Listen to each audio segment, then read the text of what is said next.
6월 29일 목요일입니다. 무더위 가운데서도 항상 건강하시고 주님의 마음을 시원하게 해드리는 큐티 가족들 다 되시기를 축복합니다. 오늘 함께 묵상할 말씀은요, 사도행전 5장 1절에서 16절입니다. 아나니아라 하는 사람이 그의 아내 삽비라와 더불어 소유를 팔아 그 값에서 얼마를 감추매 그 아내도 알더라. 얼마만 가져다가 사도들의 발 앞에 두니 베드로가 이르되 아나니아야, 어찌하여 사탄이 내 마음에 가득하여 내가 성령을 속이고 땅값 얼마를 감추었느냐? 땅이 그대로 있을 때에는 내 땅이 아니며 판 후에도 내 마음대로 할 수가 없더냐? 어찌하여 이 일을 내 마음에 두었느냐? 사람에게 거짓말한 것이 아니요 하나님께로다. 아나니아가 이 말을 듣고 엎드러져 혼이 떠나니 이 일을 듣는 사람이 다 크게 두려워하더라. 젊은 사람들이 일어나 시신을 싸서 메고 나가 장사하니라. 3시간쯤 지나 그의 아내가 그 일어난 일을 알지 못하고 들어오니 베드로가 이르되 그 땅 판값이 이것뿐이냐? 내게 말하라 하니 이르되 예, 이것뿐이라 하더라. 베드로가 이르되 너희가 어찌 함께 꾀하여 주의 영을 시험하려 하느냐? 보라, 내 남편을 장사하고 오는 사람들의 발이 문 앞에 이르렀으니 또 너를 메어 내가리라 하니 곧 그가 베드로의 발 앞에 엎드러져 혼이 떠나는지라. 젊은 사람들이 들어와 죽은 것을 보고 메어다가 그의 남편 곁에 장사하니 온 교회와 이 일을 듣는 사람들이 다 크게 두려워하니라. 사도들의 손을 통하여 민간에 표적과 기사가 많이 일어나매 믿는 사람이 다 마음을 같이하여 솔로몬 행각에 모이고 그 나머지는 감히 그들과 상종하는 사람이 없으나 백성이 칭송하더라. 믿고 주께로 나오는 자가 더 많으니 남녀의 큰 무리더라. 심지어 병든 사람을 메고 거리에 나가 침대와 요 위에 누이고 베드로가 지날 때에 혹 그의 그림자라도 누구에게 덮일까 바라고 예루살렘 부근에 수많은 사람들도 모여 병든 사람과 더러운 귀신에게 괴로움 받는 사람을 데리고 와서 다 나음을 얻으니라. 아멘. 누가는 4장 후반부에 소개된 바나바와 대조되는 한 부부 아나니아와 삽비라 사건을 언급하며 초대 예루살렘 교회가 이런 이상적 공동체가 될 수 있었던 원동력이 무엇인지를 밝히고 있습니다. 먼저 1절에서 11절은 성령을 속이는 자에게 임하는 벌에 대해 말하고 있습니다. 누가는 바나바와 비슷한 행동을 했지만 전혀 달랐던 아나니아와 삽비라 부부를 등장시킵니다. 이들은 자기 소유를 팔았지만 전부를 바치는 척하면서 일부만 바쳤습니다.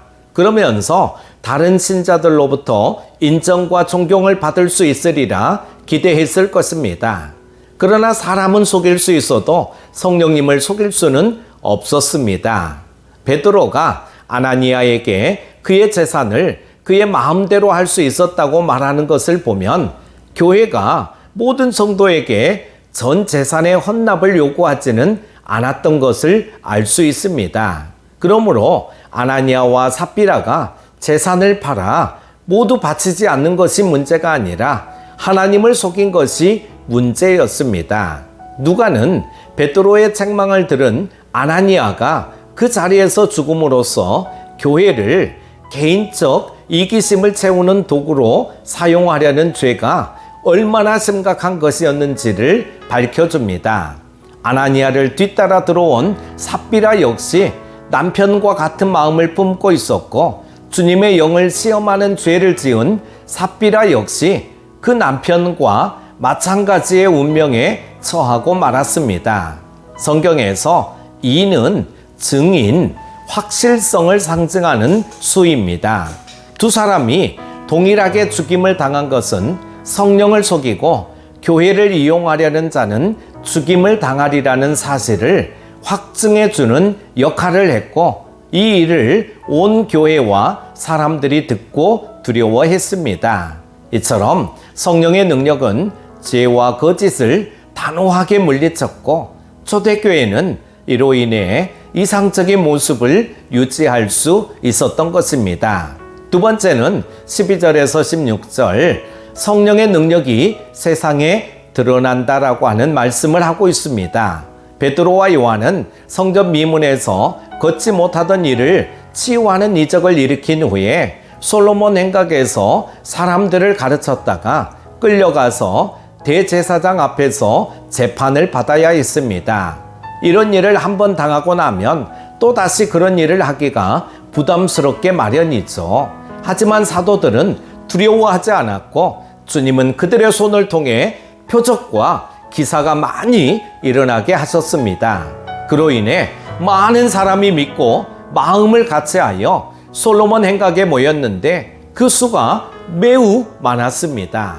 물론 사도들의 가르침과 표적을 믿지 않는 자들과 대제사장과 서기관들이 두려워 따르지 않는 자들도 있었지만, 그들도 감히 솔로몬 행각에 모여 사도들을 따르는 사람들을 대적할 수 없었으며, 대부분의 백성은 교회를 칭송했습니다.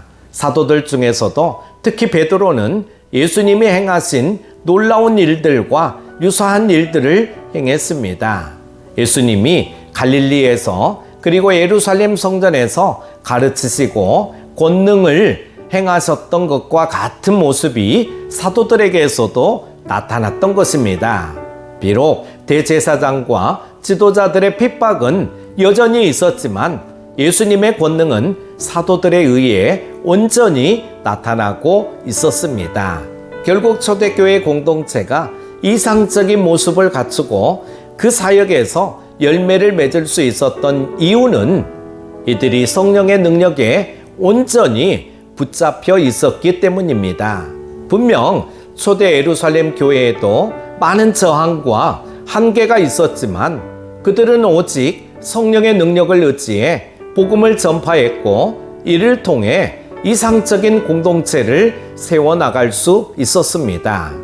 지금 시대의 교회 역시 성령의 공동체, 그리스도의 권능에 의해 세워진 공동체임을 믿고 간절히 기도하며 말씀대로 헌신한다면 우리를 통해서도 놀라운 일들이 일어날 것입니다. 하나님은 지금도 믿음의 공동체를 통해 역사하십니다. 오늘 하루도 성령 충만하십시오. 기도합니다. 우리를 사랑하시되 끝까지 사랑하시는 하나님 아버지, 우리는 하나님을 사랑한다고 하면서 아나니아와 삽비라처럼 하나님을 속이고 합리화할 때가 많았음을 고백합니다. 우리의 죄악들을 용서하여 주옵소서.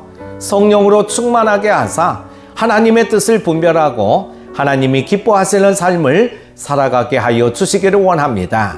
오늘 하루도 주의 손과 발이 되어지기를 원하오며 예수님의 이름으로 기도드립니다. 아멘.